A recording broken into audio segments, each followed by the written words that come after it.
They won't even give me a permit for the parties, man. They don't want me to throw the parties no more.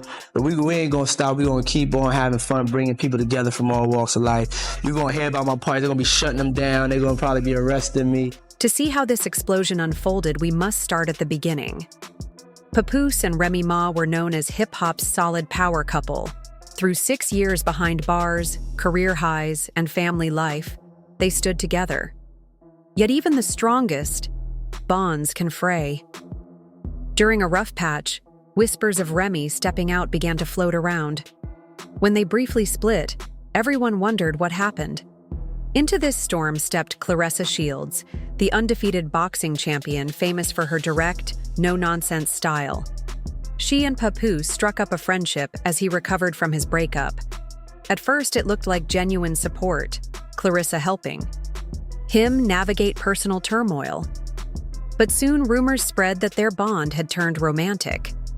Remy watched it all erupt online and refused to stay silent. She leveled public accusations, claiming Claressa was lying to hurt her reputation, and even trying to steal Papoose. Claressa was stunned. She'd never intended any betrayal. Being called a homewrecker infuriated her. She fired back that Remy's claims were baseless and damaging, but the back and forth only fueled the fire. Then the feud took a darker turn. Whispers emerged that Remy had hired someone to spike Claressa's drink with a banned substance before a critical fight against Danielle Perkins. A positive test would mean suspension, loss of titles, and years of work thrown away. For Claressa, who'd had to fight twice as hard to break into boxing, this was unthinkable. When Shields learned of the plot from one of Remy's insiders, her blood ran cold. She felt double-crossed by someone she'd only tried to support. In a mix of rage and desperation, she drove to Remy's home, determined to demand answers in person. That could have turned violent. Claressa has the power and training to back up her anger. But Papoose intervened. Witnesses say he stepped between the two women, pleading with Claressa to think about her future. Any physical fight could cost her license, undo her legacy, and derail her entire career. He reminded her that no matter how justified her anger, boxing authorities and public opinion would not look kindly on a ring-ready champion brawling outside the squared circle. With that, the real-world confrontation was averted, but the tension only moved online. Both women vented their frustrations on social media. Claressa posted pointed messages calling out the attempt to destroy her reputation. Remy fired back, with a series of denials, insisting Claressa had invented the entire scandal for sympathy and attention. Fans immediately chose sides. Some admired Shields' courage in defending herself and refusing to be silenced. Others warned that as a professional athlete, she should have turned to legal channels instead of personal confrontation. They argued a public scuffle risked suspensions, fines, and damage to her brand. Remy's supporters, meanwhile, insisted she was the real victim, painted as a scheming villain by an outsider. They sympathized with her fear of betrayal after years of loyalty. Papoose had stood by her through prison time, yet she faced accusations from a champion boxer. Papoose's role sparked even more debate. Some praised him for diffusing a tense situation and acting like the voice of reason. Others suspected he was playing both sides, perhaps seeking revenge against Remy or using Claressa's anger to gain the upper hand. Throughout it all, conspiracy theories sprouted. Was the whole saga a calculated stunt to boost visibility for everyone involved? Had insiders leaked just the right details at the right time? Some believed a carefully planned PR campaign lurked behind the chaos. Meanwhile, legal experts noted that if Remy indeed tampered with a competitor's drink, she could face criminal charges, civil lawsuits, and a professional ban. On the flip side, Claressa's in-person threat risked legal trouble too. Athletes aren't supposed to use their skills outside sanctioned bouts. Amid the uproar, Claressa released a rap video filled with sharp, clever lines directed at Remy. Supporters hailed it as a brilliant way to channel her anger creatively, while critics argued it kept the feud alive instead of letting cooler heads prevail.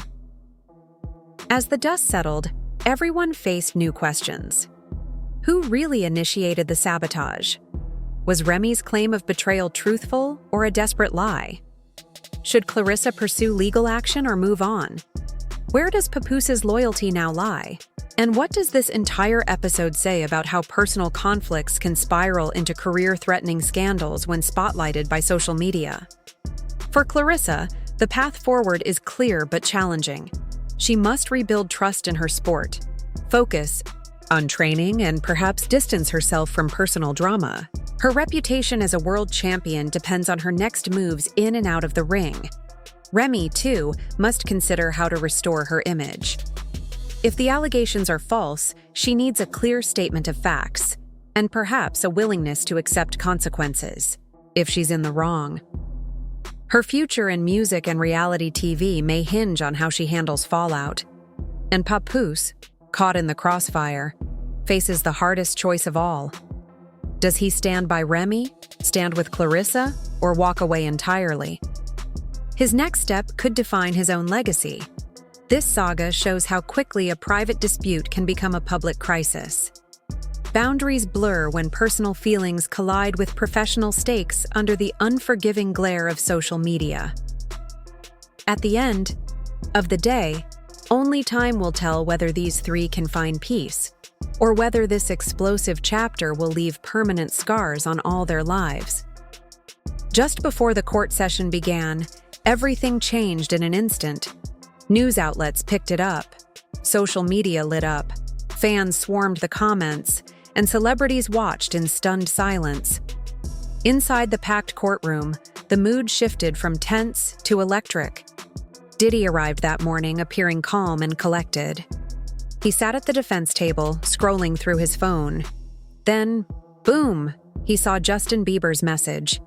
His jaw tightened and his eyes went wide. His attorney reached for the device, tearing it from his hand, but it was too late. Bieber's post was on every screen. In the note, Bieber described moments he witnessed years ago. A 2015 after-party where Diddy gripped Cassie's arm too hard, interviews he interrupted, and conversations he monitored. Bieber admitted he was too young and intimidated to speak up back then. His final line cut deepest. "If I had spoken sooner, she might not have felt so alone." Whispers spread as soon as the judge entered. One juror quietly asked for water. Reporters grabbed phones to alert editors. Lawyers huddled behind legal pads, eyes darting. But Bieber's words had done what no amount of cross-examination could. They put a famous, powerful man's private actions on public display through the eyes of a star who had once benefited from his help. Diddy's breathing grew labored. He ran a hand through his hair and tugged at his tie. His face flushed. Then, with a sudden slam, he punched the table, sending a glass of water crashing into shards. The courtroom gasped. The judge pounded her gavel and warned him to regain control. He pushed back, shouting that everything presented was false. He pointed at Cassie, yelling, "You're lying!" Then he threatened Bieber by name. "I'll make sure he never works again. No one will." Security closed in immediately. His lawyer covered his face with his hands in despair. The prosecutor stared at Diddy as if she'd never seen anything so reckless. The judge, rising from her seat, delivered the day's coldest verdict. "Mr. Combs, you do not govern this court. One more outburst, and you will be removed and held in contempt." The room fell silent, and 2 guards flanked him for the rest of the hearing. Once calm returned, the prosecution called Cassie back to the stand. She sat straight and spoke clearly, as though Diddy's tantrum had never happened. Her testimony was even more powerful than his outburst. She told jurors that Bieber had been around during those early years. He'd seen the same manipulation and intimidation she described. When asked if he ever saw anything troubling, she said, "Yes, he saw more than he could understand at the time." Next, prosecutors handed over a series of text messages from 2017 between Cassie and Bieber. In one, she wrote, "He controls every conversation I have." Bieber replied, "That's not right. You need help." Jurors shifted in their seats. Some wiped away tears. Those messages showed she had reached out for support long before any lawsuit. She was not inventing a story for money. She was crying out for someone to believe her. Cassie then recounted an event at an industry party where she stood laughing with Bieber near the buffet. Diddy approached and whispered, "Even Justin knows what happens to people who cross me." Her voice trembled as she repeated those chilling words for everyone to hear. After a brief recess, the prosecution introduced a grainy security video from 2018 in a luxury hotel lobby. The footage showed Cassie talking with a friend when Diddy entered, placed a firm arm around her waist and whispered. She looked down, nodded, and allowed him to guide her away. No shouting, no struggle, but it perfectly illustrated the pattern of control she had described. When the lights came back on, Diddy stared at the floor, unable to meet the judge's gaze. Reporters rushed to their phones. By nightfall, the fallout was everywhere. Brands pulled endorsements. Streaming services quietly reviewed contracts. Music executives whispered about dissolving partnerships. And for the first time, dozens of former associates, assistants, dancers, interns, reached out to Cassie's lawyers, ready to share their own stories. Outside, the press dubbed it the most significant music industry trial since the Weinstein scandal. Viewers no longer waited for a verdict. They watched the unraveling in real time. For Bieber, the day ended in exhaustion. He'd broken years of silence not to score points, but because he could not stand by any longer. "I'm not a hero," he told a friend. "I'm just done with the secrets." Cassie left the building that evening guarded by her team, no need for a triumphant smile. She had already won something far more valuable: validation. And Diddy? His carefully crafted image of mentor and mogul lay in ruins. For the first time, a jury would see him not as a towering icon, but as a man unhinged. When court reconvenes, Cassie's lawyers will present even more evidence: emails, recordings, perhaps other eyewitnesses. But day 5 will be remembered as the moment the tide turned. A teenage pop star's memory, long locked away, became the key that unlocked decades of silence. And in that courtroom, under the watchful eyes of jurors and a global audience, the powerful were finally forced to reckon with their actions.